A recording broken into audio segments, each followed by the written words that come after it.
Astro பக்தி tax நேயர்களுக்கு அடியேன் உங்கள் சிவயோகி சிவசக்திமான் சுவாமிகள் வணக்கத்தை தெரிவித்துக் கொள்கிறேன். இந்த பதிவில் 12 ராசிகளுக்குண்டான மார்கழி மாத ராசி பலன்கள். இந்த மார்கழி மாதம் வருகின்ற 16/12/2024 முதல் 13/1/2025 வரை இந்த மார்கழி மாத பலன்கள் நடைபெறும்.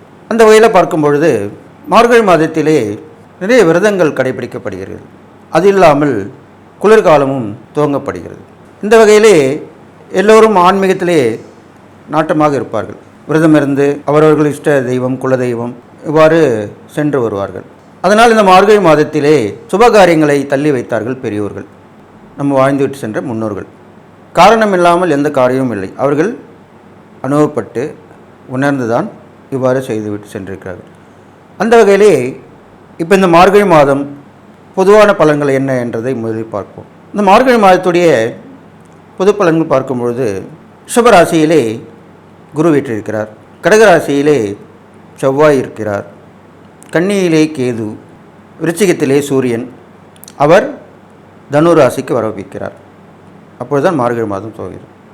அப்பொழுது தனுராசியிலே சூரியன், விருச்சிகத்திலே புதன் இருக்கிறார், மகரத்திலே சுக்கிரன், கும்பத்திலே சனி, மீனத்திலே ராகு. இவ்வாறு தான் இந்த நவகிரகங்கள் மார்கழி மாதத்திலே ஆரம்பிக்கும் பொழுது இருக்கப்படுகிறது. இதை வைத்து பார்க்கும் பொழுது மார்கழி மாதம் முழுவதுமே நல்ல பலன்களாக தான் இருக்க போகுது.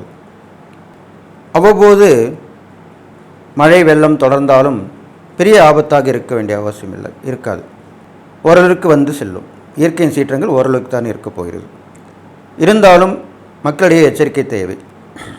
நீர்நிலைகள் அருகில் உள்ளவர்கள் வேறு இடத்திற்கு சென்று விட வேண்டும். மலை அடிவாரத்திலே உள்ளவர்கள், பள்ளத்தாக்குகளே உள்ளவர்கள், இவர்கள் எவ்வாறு அங்கு இந்த இயற்கை சீற்றில் இருக்க முடியாதோ முன்னெச்சரிக்கையாக வேறு இடம் சென்று விட வேண்டும். ஆபத்துகள் சேதங்கள் ஏற்பட்டு விளைவுகள் விபரீதமாக இருக்கும். இது இல்லாமல் மக்களிடையே பாகுபாடு இல்லாமல் இருக்கும். இந்த காலகட்டத்திலே ஒருவருக்கொருவர் விமர்சனம் செய்து கொள்வார்கள். அங்கங்கே போராட்டங்கள் வலுப்பெறும். மக்கள் போராட்டம் அதிகமாக இருக்கும். இந்த மாதத்திலே மக்கள் போராட்டம் அதிகமாக இருக்கும். ஆட்சியாளர்களுக்கும் எதிர்க்கட்சியாளர்களுக்கும் அடிக்கடி போராட்டங்கள் சச்சரவுகள் தொடர்ந்தபடியே இருக்கும். ஒருவருக்கு ஒருவர் விமர்சனம் செய்து கொள்வார்கள். வீடாக இருந்தாலும் சரி, நாடாக இருந்தாலும் சரி, இது கண்டிப்பாக நடந்தேறும். அது இல்லாமல் திடீரென நிலச்சரிவுகள் ஏற்படும், பூகம்பமும் ஏற்படுவதற்கு வாய்ப்புகள் இருக்குது. இவற்றையெல்லாம் கருத்தில் கொண்டு மக்கள் அனைவரும் முன்னெச்சரிக்கையாக இருக்கும்படி கேட்டுக்கொள்ளப்படுகிறது. எனவே இந்த மார்கழி மாதத்திலே எல்லோரும் அவரவர்கள் மதம் இனம் மொழி சார்ந்த தெய்வங்களை வணங்கி, அவர் விருப்பத்திற்கேற்ற தெய்வங்களை வணங்கி, அப்படி அல்லாதவர்கள் இயற்கை கடவுள்களாக நினைத்து அவற்றை வழிபட்டு வந்தாலே போதுமானது. நிறைய பக்தி மார்க்கத்தில் சென்றால் இந்த மாதத்தினுடைய கெடுபலன் கூர்ந்து நற்பலன் தான் ஏற்பட போகிறது என்று சொல்லி இப்பொழுது 12 ராசிக்குள்ளான பலன்களை பார்க்கலாம். தனுசு ராசிக்காரங்களுக்கு தான் இப்போ பலன் சொல்ல போகிறேன். மார்கழி மாத பலன்களை தனுசு ராசிக்கு வந்து உங்களுக்கு சொல்கிறேன். இந்த மாதத்துடைய பலன் பார்க்கும்போது உங்களுக்கு இந்த மாதம் ஆரம்பத்திலேருந்தே உங்களுக்கு ரொம்ப ஸ்மார்ட்டாக ஆகிடுவீங்க, ஆக்டிவாக இருப்பீங்க. அதுக்காக தான் சொல்லுவேன். நல்ல விஷயந்தான். இதனால் வரைக்கும் இந்த சோம்பல் அசதி எல்லாமே போயிடும். சுறுசுறுப்பாக இருப்பீங்க. உங்கள் ராசியிலே சூரியன் வந்து அமர்றார். நல்ல ஒரு முன்னேற்றமான பலன் கிடைக்கும். என்ன பண்ணுறது ஏது பண்ணுறது தெரியாமல் எல்லாத்தையும் எல்லா வேலையும் எழுத்து போட்டு செய்வீங்க. உத்தியோகத்தில் இருக்கவங்க, தொழிலில் இருக்கவங்களுக்கு தொடர்ந்து ஏன் இப்படி நஷ்டமாகுது, என்ன குறை அப்படின்னு கண்டுபிடிச்சி அதை சரி பண்ணுவீங்க. வியாபாரத்தில் இருக்கவங்களும் அப்படி தான் பண்ணுவீங்க. எல்லாத்தையுமே கண்டுபிடிச்சி அதை சரி செஞ்சுருவீங்க இந்த மாதம். அதுக்காக தான் அப்படி சொல்லியிருக்கேன். அடுத்ததாக பார்த்தீங்கன்னாக்கா கொடுக்கல் வாங்கலாமே கொஞ்சம் நல்ல நிலைமைக்கு தான் வரப்போகுது உங்களுக்கு. ஆனால் வாக்கு தவறாமல் இருக்கணும். அது மட்டும் கொஞ்சம் காப்பாற்றிட்டிங்கன்னா சரியாயிடும். முயற்சிகள் கொஞ்சம் தாமதமாகி அப்புறம் முன்னேற்றமாகும். எந்த ஒரு விஷயமே ஆரம்பத்தில் கொஞ்சம் பேக் வாங்கி அப்புறம் கண்டிப்பாக முடிவு நல்லதாக இருக்க போகுது உங்களுக்கு. பெரும்பாலும் கிரகங்கள் கொஞ்சம் சரியில்லாத காரணத்தில் தான் அப்படி நடந்துன்னு வருது உங்களுக்கு. அது இப்போது இனிமேல் நல்லா ஆகிடும். அது இல்லாமல் உங்களுக்கு முயற்சிகள் முன்னேற்றங்கள் உங்கள் கைகளால் செய்யக்கூடிய விஷயங்கள் இதெல்லாமே கொஞ்சம் தாமதமாக தான் நடக்கும். ஆனால் நடந்துடும், முடிஞ்சிடும். ஆரோக்கியத்தில் கொஞ்சம் கவனமாக இருக்கணும். திடீர்னு புதுசாக எதனா வந்து போகும் உடல் ஆரோக்கியத்துக்கு பாதிப்புக்காக. அப்பப்போ அவ்வப்போது சரி பண்ணிக்கிட்டா கவனமாக இருந்தால் போதும். வேலைன்ட்டாலும் நம்ம உடம்புலையும் கவனம் இருக்குன்னு சொல்லுவாங்க இல்லையா, அது மாதிரி தான். அது இல்லாமல் உத்தியோகத்தில் இருக்க மூலிமா கொஞ்சம் முன்னேற்றமான வழி தென்படுது. உத்தியோகம் மூலிமா கொஞ்சம் வெளியூர் போகிறது, வெளிநாடு போகிறது, இப்படிலாம் நடக்கும். சில பேர் ப்ரொமோஷனுக்காக கூட அனுப்பிவிடுவாங்க, சில பேர் ட்ரான்ஸ்ஃபர் பண்ணுவாங்க, இது மாதிரிலாம் நடக்கும். அது நீங்கள் நல்லபடியாக ஏற்று அது செஞ்சு கொடுத்தீங்கனாலே கண்டிப்பாக உங்களுக்கு நன்மை தான் நடக்க போகுது. அது இல்லாமல் சில குழப்பங்கள் ஏற்பட்டு இருந்துகிட்டு இருக்கும் உறவு வகையில். அது மனைவி உறவாக இருக்கலாம், சகோதர வழி உறவுகள், இது மாதிரிலாம் கொஞ்சம் பிரச்சனைகள் வந்து போகும். ஆனால் சரியாயிடும். நம்ம ஒன்று நினச்சிருப்போம், அது ஒன்று நடந்திருக்கும். நம்ம தவறாக நினச்சிருப்போம், ஆனால் அது வந்து நல்லதாக நடக்கும். நம்ம கெட்டவங்க நினச்சவங்க நல்லவங்களாக தெரிவாங்க. அது உங்களுக்கு இந்த மாதத்தில் புலப்படும். யார் நல்லவங்க யார் கெட்டவங்கன்றது தெரிஞ்சிக்கக்கூடிய மாதமாக இருக்கும். அதுக்காக அப்படி சொல்லியிருக்கேன். அடுத்தது உங்களுடைய குறிக்கோள், உங்களுடைய பயணங்கள் தொடர்ந்துபடி இருக்கும். அப்படி தான் இருக்கணும். அப்படி இருந்தீங்கனாலே கண்டிப்பாக வெற்றி பெற்றுருவீங்க. உங்கள் ராசியாதிபதி குருவாக இருக்கிறனால பெரும்பாலும் முருகர் வழிபாடு, ஆஞ்சநேயர் வழிபாடு இதெல்லாம் தொடர்ந்து பண்ணிட்டு வரணும். பெருமாள், கிருஷ்ணர், ராமர் அப்படி வழிபாடு பண்ணிட்டு வரலாம். இதெல்லாம் பண்ணிட்டு வரலாம். அதுவும் பெரும்பாலும் மார்கழி மாதமாக இருக்கும், வந்து இறை வழிபாடுக்குரிய மாதமாக சொல்லப்பட்டிருக்கனால தொடர்ந்து இறை வழிபாடு பண்ணிட்டு வரலாம்.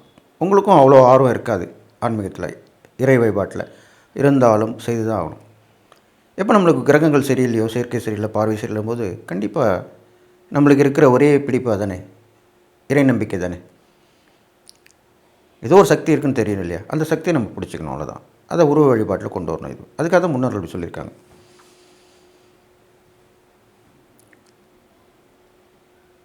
அதனால் அதுக்குண்டான ஈடுபாடு நீங்கள் பயன்பாட்டு கொண்டு வந்தீங்கன்னா கண்டிப்பாக நடக்கும், நல்ல விஷயம் நடக்கும். முயற்சி பண்ணிக்கிட்டே வரணும். எந்த ஒரு விஷயம் இருந்தாலும் உடனே சோர்ந்து போயிடக்கூடாது.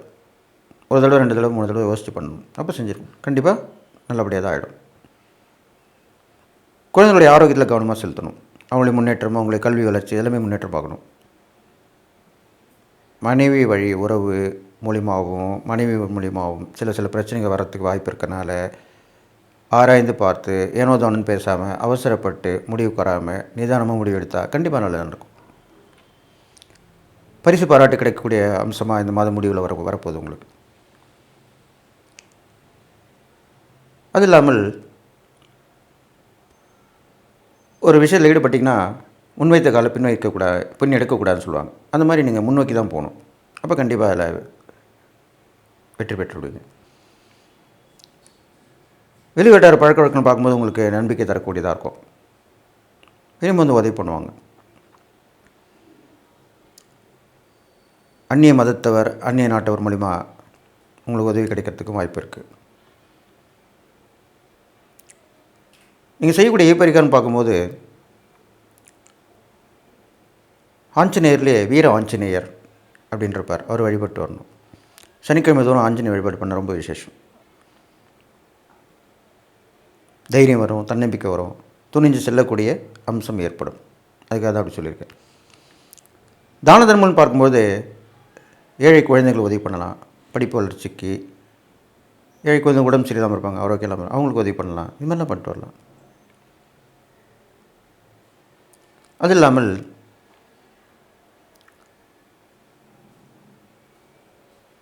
ஒரு எண்ணத்தை நோக்கி செயல்பட்டுன்னு இருக்கணும். இந்த பக்கம் அந்த பக்கம் கவனத்தை செதற விடக்கூடாது. ஒரே எண்ணத்தோடு போகணும். ஒரே அந்த விஷயத்தோட ஈடுபாட்டோடு இருக்கணும். அப்போ கண்டிப்பாக உங்களுக்கு அது மூலிமா வெற்றி தான் கிடைக்கும்.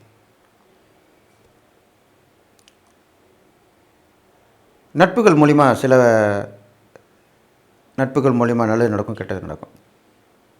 சில பேர் உதவி பண்ணுவாங்க, சில பேர் உங்களை விட்டு விலகி போவாங்க. உங்களுடைய முன்னேற்றத்தை பார்த்து பொறாமைப்பட்டு ஒதுங்கி போயிடுவாங்க. அதை பற்றி கவலைப்பட வேண்டிய அவசியம் இல்லை. பிற்காலத்தில் திரும்பி வந்துடுவாங்க.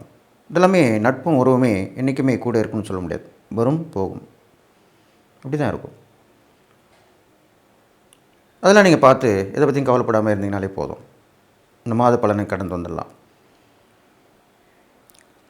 இது இல்லாமல் இந்த தனுசு ராசிக்காரன் பார்த்தீங்கன்னாக்கா, யாராவது சொன்னால் தான் செய்யணும் அப்படின்லாம் கிடையாது. நீங்களே முயற்சி எடுத்து பண்ணலாம். அப்படி ஒரு எண்ணத்தை வளர்த்துக்குங்க. அது பண்ணால் நல்லாயிருக்கும். அதுக்கு நீங்கள் தியான மார்க்கத்தில் போகலாம். ஒரு ஆன்மீக குருவை வழிநடத்தி அவர் மூலிமா செல்லலாம். இது மாதிரிலாம் பண்ணலாம். பெரும்பாலும் வியாழக்கிழமையில் விரதம் வந்து பண்ணுறது ரொம்ப விசேஷமாக சொல்லப்பட்டிருக்கு. அப்போது பெரும்பாலும் மௌன விரதம் இருக்கிறது உங்களுக்கு ரொம்ப உகந்ததாக சொல்லப்பட்டிருக்கு. மௌன விரதம் இருந்தீங்கன்னா ரொம்ப விசேஷமாக நற்பலன் கொடுக்கும். இது மாதிரிலாம் பண்ணிட்டு வாங்க. இது இல்லாமல் பெரியவனுடைய ஆசீர்வாதம் இது மாதிரிலாம் பண்ணிட்டு வரலாம். ஜீவ சமாதி தரிசனம் அது போய் பண்ணிட்டு வரலாம். மகான்கள் தரிசனம் இது மாதிரிலாம் பண்ணிட்டு வரலாம். மார்கழி மாத பலன் தான் சொல்லிட்டு வரேன். அப்போது மகர ராசிக்காரன் சொல்ல போகிறேன். மகர ராசியில் பிறந்தவங்களுக்கு இந்த மார்கழி மாத பலன் பார்க்கும்பொழுது, உங்கள் ராசியிலே சுக்கிரன் அமர்ந்திருக்கார். உங்கள் ராசிபதி சனி பகவான் உங்கள் ராசிக்கு 2ஆம் இடத்துல இருக்கார். அநேகமாக உங்களுக்கு அடுத்த சனி பயிற்சியிலேருந்து நல்லதுதான் நடக்க போகுது. 7 சனி விடுபடை காலமாக இருக்க போகுது. அதை நினச்சி நீங்கள் சந்தோஷப்பட்டுக்கலாம். அடுத்ததாக பார்த்தீங்கன்னா, உங்களுக்கு நல்ல விஷயங்கள் தான் இந்த மனசில் இந்த மாதத்தில் தோன்ற போகுது. உங்கள் நட்பாக இருந்தாலும் உறவாக இருந்தாலும் அவங்களுக்கு நல்லது பண்ணி பார்க்கணுன்ற எண்ணம் வரும். அதுக்கு ஒன்று முயற்சியில் இறங்குவீங்க. கண்டிப்பாக அதில் வெற்றியும் பெறுவீங்க. சுபகாரியங்கள் நிறைய நடக்கும். அதுக்காக தான் அப்படி சொல்லியிருக்கேன். அதில் உங்களுடைய பங்கு கண்டிப்பாக இருக்கும். கணவன் மனைவி உறவு பலப்படும். ஒருத்தருக்கு ஒருத்தர் உதவிகரமாக இருப்பீங்க. துணிஞ்சு ஏதோ ஒரு வேலை இருந்தாலும் செஞ்சு முடிச்சு பாராட்டுகள் கிடைக்கும். கணவனுக்கும் கிடைக்கும், மனைவிக்கு கிடைக்கும். அவங்க உத்தியோக இடத்துல அவங்க உத்தியோகத்தில் இருந்தால் அவங்களுக்கு அதுக்கு உண்டான இடத்துலையும் அங்கே பாராட்டுக்கு கிடைக்கும். வெளிநாட்டு பயணம் தொடரும். அது போயிட்டு வரலாம். இருந்தாலும் பயணங்கள் மூலமாக கொஞ்சம் கவனமாக இருக்கணும். பொருட்கள் தொலைஞ்சு போகிறதுக்கு வாய்ப்பு இருக்குது. ஒன்று களவாக திருடப்படலாம் அல்லது தொலைந்து போகலாம். அப்போ அந்த விஷயத்தில் கொஞ்சம் கவனமாக இருக்கணும். அது இல்லாமல் சகோதர சகோதரனும் கொஞ்சம் மனக்கசப்புகள் வந்து போகும். அதை பற்றி கவலைப்படாமல் இருந்தாலே சரியாயிடும். எந்த ஒரு விஷயமே நல்லது நடக்கும்போது சந்தோஷப்படுற மாதிரி கஷ்டங்கள் நடக்கும்போதும் துக்கப்படாமல் ஒரு ஆறுதலான மனத்தோடு இருந்தோம்னா கண்டிப்பாக நல்லது நடக்கும் அப்படின்ற ஒரு பாசிட்டிவான ஒரு எண்ணத்தோடு இருந்தோம்னா கண்டிப்பாக நல்லது நடக்கும். அது இல்லாமல் இந்த மகர ராசிக்காரங்களுக்கு குருவோட பயிற்சி நல்லதாக இருக்குது. அதனால் இப்போ உள்ள காலகட்டங்கள் பார்க்கும்போது ஒரு பண விஷயங்கள், பண தேவைகள் எல்லாமே பூர்த்தி ஆகும். உங்களுக்கு அந்த பண தேவைகள் கண்டிப்பாக பூர்த்தி ஆகும். இதனால் வரைக்கும் உங்கள் தடையாக இருந்திருக்கும், இப்போ வந்து அது பூர்த்தி ஆகிடும். மக்கள் தொடர்பில் உள்ளவங்களுக்கு நல்ல மக்கள் செல்வாக்கு கிடைக்கும். திடீர்னு ஒரு விஷயம் பண்ணுவீங்க, அது மூலிமா பிரபலமாகிடும். இப்போலாம் பார்த்திங்கன்னா எந்த ஒரு விஷயம் பார்த்தாலுமே அப்போல்லாம் மறைவாக நடக்கும். இப்போ எல்லாமே விஷயங்கள் கண்ணுக்கு முன்னாடி வந்துடுது. ஏன்னா வளர்ச்சிகள் அப்படி இருக்குது. சோஷியல் மீடியா வந்துடுச்சு. அப்போல்லாம் பார்த்திங்கன்னா ரேடியோ வந்தது, அப்புறம் டிவி வந்து, இப்போ சோஷியல் மீடியா யூடியூப் வந்துடுச்சு. யூடியூப் வந்துட்டு போது எல்லா விஷயமும் தெரிஞ்சிடுது. நம்ம கையில் இருக்கிற ஃபோன்லேயே தெரிஞ்சுக்கிறோம் எல்லாமே. அந்த வகையில் உங்களுக்கு நீங்கள் செய்யக்கூடிய விஷயத்தை பார்த்து உங்களுக்கு அந்த புகழ், பாராட்டு எல்லாமே கிடைக்கும். அதுக்காக தான் அப்படி சொன்னேன். அது இல்லாமல் மகராசிக்காரர்களுக்கு எப்பயுமே ஒரு ஸ்ட்ரீட் ஃபார்வர்டாக தான் இருப்பீங்க. நீங்கள் நல்ல எண்ணங்கள், தீய எண்ணங்கள் மனசில் வராது. எல்லோரும் நல்லா இருக்கும்னு நினைப்பீங்க. நம்ம கூட பழகுறவங்க வந்தவங்க எல்லாமே நான் கரெக்டாக இருக்கணும் அப்படின்னு நினைப்பீங்க. அது கொஞ்சம் கஷ்டமான விஷயம் தானே. எல்லாருமே அப்படி இருப்பாங்கன்னு எப்படி சொல்லும்போது எதிர்பார்க்க முடியும். அந்த வகையில் கொஞ்சம் அனுசரித்து போகிறது தான் நல்லது. ஒன்றும் மாற்றுங்க. மாற்ற முடியல அவங்களோட இணக்கமாக வச்சுப்போங்க, இல்லைன்னா ஒதுங்கி போயிடுங்க. அவ்வளோதான் விஷயம். அது இல்லாமல் உடல் நலத்துலேயும் கொஞ்சம் கவனம் பார்த்துக்கணும். நீங்கள் பெருசாக ஒன்றும் வராது, இருந்தாலும் கொஞ்சம்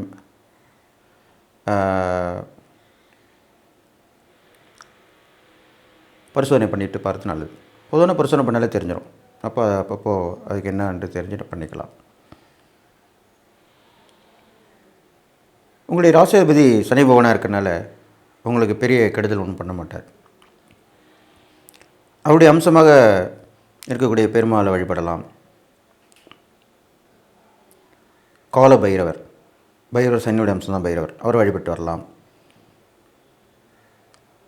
காளியம்மன், வாராகியம்மன் இவங்களாமே சனியோட அம்சமாக சொல்லப்பட்டிருக்காங்க, அவங்கள வழிபட்டு வரலாம். இந்த மாதிரிலாம் பண்ணிட்டு வரலாம். பெருங்காலம் சனிக்கிழமையில் மௌனம் வர்றதுக்கு நல்லது. அது இந்த மார்கழி மாதத்தில் பூஜையில் கலந்துக்கிட்டிங்கன்னா ரொம்ப விசேஷம். மௌனம் விரதம் இருக்கிறது சனிக்கிழமையில் ரொம்ப விசேஷம் உங்களுக்கு சொல்லப்பட்டிருக்கு. அது மாதிரி பண்ணிட்டு வாங்க. கண்டிப்பாக ஒரு எண்ணத்தை வச்சு செயலை வச்சு விரதம் இருங்க, கண்டிப்பாக வெற்றி பெறுவீங்க. குலதெய்வத்தை வேணுங்களா, இஷ்ட தெய்வம் வேணுங்களா, எப்படி வேணாலும் இருந்துட்டு போகணும். அதுக்கப்புறம் பார்த்திங்கனாக்கா